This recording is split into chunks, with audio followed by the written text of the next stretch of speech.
topics on consumer and enterprises. Uh, so why we are covering both? Why we are covering consumer and enterprises? So I know everyone here represents some kind of enterprise, but the people who are representing, they are all consumers, right? You are consuming some kind of platform, some kind of social media, and right now, as in the previous session, it was said 82% of the breaches are due to human errors. So we need to protect consumers first. It's So what kind of scams happen with consumers? So when we talk about breaches, we talk about vulnerabilities, we talk about servers. But in humans, the vulnerabilities are their needs. So someone needs a job, someone wants to date, and that's when you become susceptible to the scams. Exactly. So a very popular one is Tinder nowadays. So we'll take a look at what a basic attack looks like and what an advanced attack looks like. So for example, let's say someone is using an Instagram, you get a friend request, you start chatting with someone. Most of the time that chat will be taken over to Telegram. It's common in those cases. Some private pictures are shared and then that leads to extortion. This is the most basic one, right? This is a basic phishing attack. Now what's an advanced one, right? You get a link, you get an Instagram link on some other platform. You don't take a look at that link, it might be a phishing link, right? We don't look into the details. It might have a different, URL, a bit different. So what we do is, we move on to this that link. Looks like Instagram, it's not Instagram, it goes to a reverse proxy server where everything that you're typing is going through there and now your credentials are hacked. Just the person goes in and they change your password, leads to extortion and loss of reputation, right? Now why is this important? So by show of and how many of you use Instagram or LinkedIn? How many of you use 2FA on LinkedIn? No one, right? So these companies, they do provide multi-factor authentication. They put in a lot of money in implementing that, but if there is no awareness, there's no use. So how to prevent from this? Prevent this is, first of all, we hear a lot of zero trust in such conferences. So what this zero trust means is deny by default. If you don't know someone, if you don't know the link, or if it's something new, deny. Don't click on anything. Pay attention to details. The phishing pages always have little details missing. They will have this different URL, different domain. 2FA is the easiest thing which you can do on your accounts. All the apps right now, they support 2FA or passkeys if you need seamless authentication. And I think everyone who attends a conference like this, they are already aware, so just make others aware because it's your neighbors, your family who will be attacked. Right. But why are we preventing consumers? Because the consumer attacks most of the time leads to data breaches. So I take an example of a supply chain attack which happened in 2023 with an IAM provider. We'll call it Orga, let's say. So we'll take a case study, let's say of Okta. What happened there was an employee, right? An employee who was managing service desk.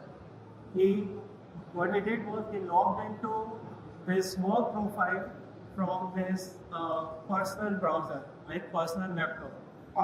So whenever you log in, right, to any page from your browser, what the first thing Google does is it asks you whether you want to save the password or not. Yes, you will do. What happened there was that now this person was part of a consumer attack. Their identities were lost. And attackers, they got access to the service desk, right? Right. They got access to the service desk that this person was managing. Now, on most of the IAM providers, whenever they want to debug any issues, they ask for an HAR file. HAR file is like your browser logs, right? You share the logs saying, okay, this is not working, you look into it and tell me what's happening. Most of the times, these HAR files are not sanitized.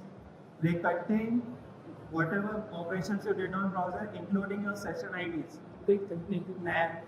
Okay.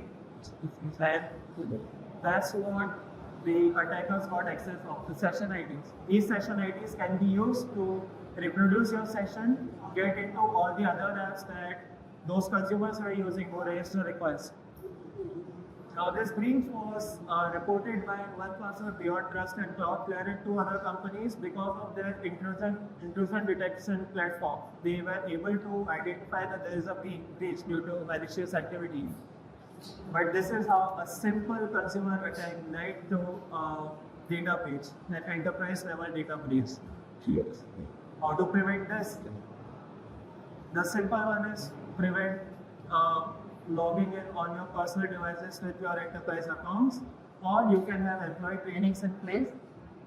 Enabling MFA is the easiest thing which you can do on the platforms. I'm saying this again because these are one-time passwords which you enter. So even if someone got access to your session IDs or your credentials, they won't be able to log into these portals. For the cloud solutions, you can set up a CASB environment or something which can detect intrusion, right? Which can detect malicious activities and raise an alert right away. Now, whenever you go to a conference like this, there are plethora of books with cybersecurity products, but which ones do you want to use? What questions you need to ask, right? That's the main question, and that's what we are here for. So we'll go with what kind of organization you have, and based on that, what kind of products you need, minimum products you need in your organization to prevent all this. So let's say it's a traditional small business. By traditional small business, I mean a business where all the machines are in the premise, the employees are checking into office and working there, right? In those cases, the minimum what you need is IAM to protect the identity, supply the two-factor authentication, and for your administrators, because in small organizations there are a lot of administrators, people take up responsibilities pretty quickly, and as you grow, it becomes difficult to manage that. So a PAM solution right from the start would be helpful to have a granular access for your privileged users. Now, if it's a medium business, and by medium business, I mean some of your employees are logging in from outside, they are using the cloud applications, some employees are working from home, some employees are working from office. So in those cases, apart from IAM and PAM, you can have CASB products, Cloud Access Security Broker, which for your cloud apps, they can provide you fine-grained access control and prevent any data leak there. And apart from that, if you have any employees working from home or working remotely, you can have them connecting through VPN. And on VPN, you can have 2FA enabled. So no one is logging in without anyone knowing, right? For large or government businesses, now these are very critical.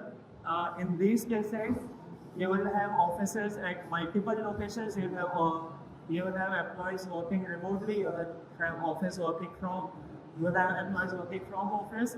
So in those cases, again, IAM, PAM, CASB, these are must. But you need to protect the endpoints as well, right? Some people are bringing their own device, and some people are being provided office devices. So making sure that there are no leakages on those devices, you need a DLP solution, and to push any patches. If there is any leak and you want to push any patches or any new agent, you need an MDF solution in place as well. Also, if there are any on-premise or legacy apps to connect to those, you need VPN access and 2FA on that. Apart from that, in all the logs which these applications are generating, you need to be able to get those logs on the same place, in a central place. So for that, you need an SIEM solution.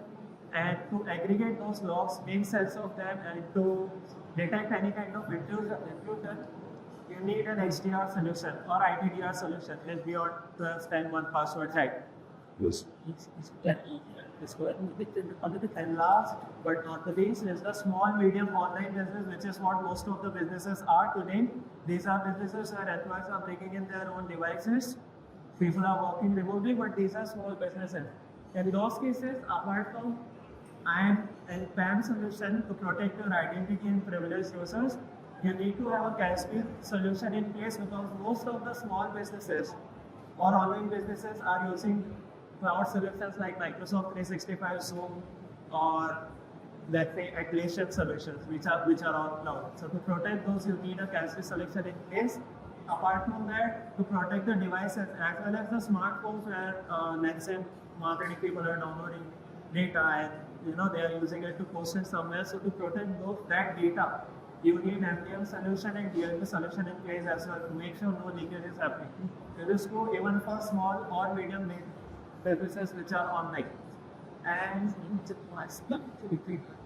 now for large consumer-facing businesses, this is very similar to large government businesses or traditional businesses, in which case you have a firewall in place or gateways in place to prevent DDoS attacks. You have all the apps on premise, but you have a CIAM solution, which protects your consumer's identity apart from your employer's identity as well.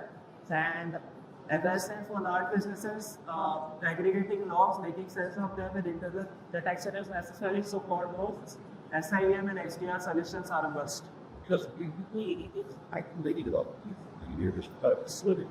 there are no list of takeaways here. The only takeaway, if you get it from this session, is protecting your identity is of paramount importance. So if you just have to take one takeaway, it's always protect your identity, because even if it's a small employee, that can lead to an enterprise level attack. So you need to be able to protect identities of all your employees.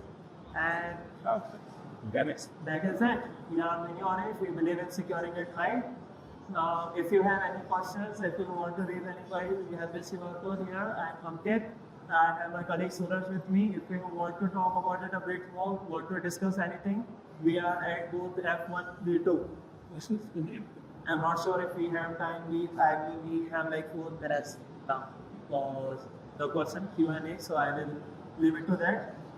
You can reach to us on booth F1, B2. Okay, thank you guys.